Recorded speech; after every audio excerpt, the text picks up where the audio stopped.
Olá pessoal, tudo bom? Ótimo! Bem-vindos ao canal Falas do Henrique, que sou eu.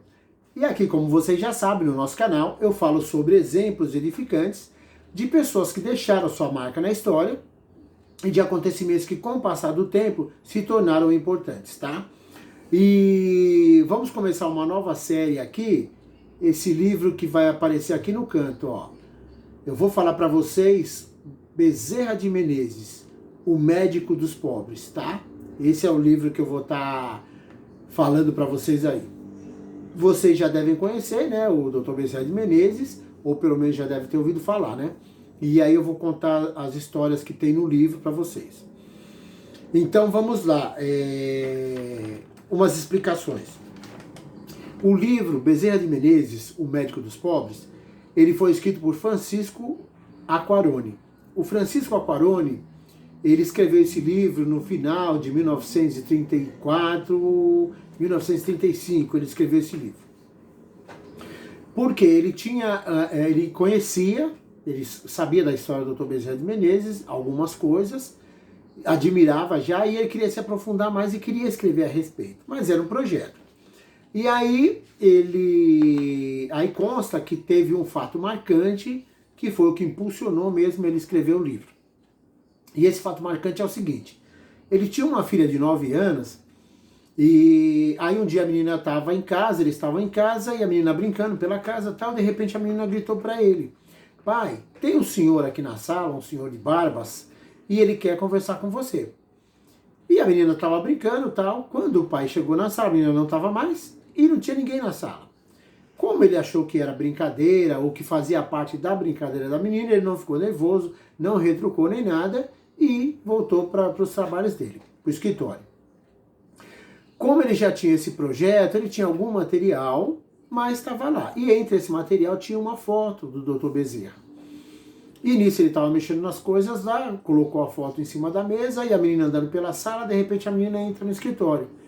Quando ela olhou em cima da mesa e viu a foto, ela virou para ele e falou assim: pai, esse aqui é o homem que estava lá na sala, esperando para conversar com você. Então, aí ele viu que ele tinha mesmo que fazer isso, que tocar esse projeto. E aí ele começou a escrever o livro. Então vamos lá.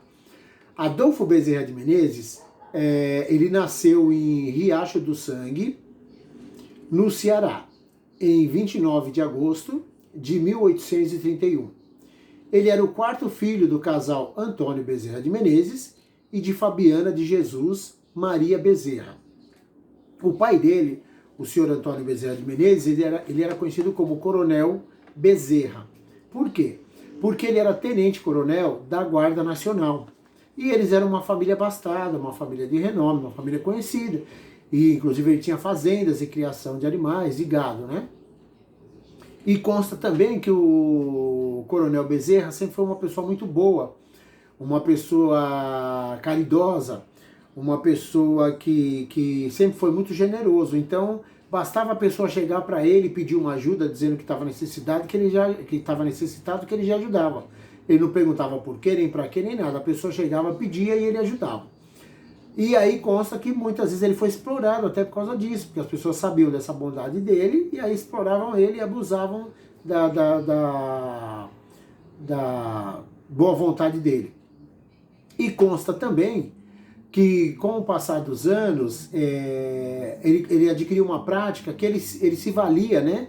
Ele adiantava os lucros futuros dele para ajudar alguém. Ou seja, um dinheiro que ele não tinha ganho ainda com os negócios dele, com os animais, com as fazendas e tal, aí ele já pensando que ele ia ganhar isso, ele já antecipava e já ajudava as pessoas. Só para não deixar as pessoas sem ajuda, porque isso para ele era o básico. E aí, conclusão, isso foi tantas as vezes, passaram os anos, que um dia ele fazendo a contabilidade das contas dele, ele viu que a dívida dele estava muito maior do que ele conseguia pagar, do que o lucro que ele tinha com os negócios. E aí foi um baque muito grande para ele, só que ele não pensou duas vezes. O que ele fez? Ele foi atrás dos credores, um por um, e comunicou os credores, não foi negociação, ele comunicou. Ele falou, eu vou estar passando para você a minha propriedade, para cada um, né? Vou estar passando as minhas propriedades para você, os meus bens, para saldar minha dívida. E aí ele foi comunicando para cada um dos credores, não era uma negociação. E pronto. Por sua vez, os credores, depois que ele saía, tal, um conversando com o outro, resolveram fazer uma reunião. E nessa reunião, como todo mundo na cidade conhecia o Coronel Bezerra, como era uma família tradicional, como todo mundo sabia da bondade dele, os credores decidiram que eles mesmos iriam assumir o prejuízo deles, para que, através dos negócios, o Coronel Bezerra pudesse se reerguer de novo e que não tivesse nenhum prejuízo o coronel, e sim o prejuízo deles. Tamanha era a bondade do coronel.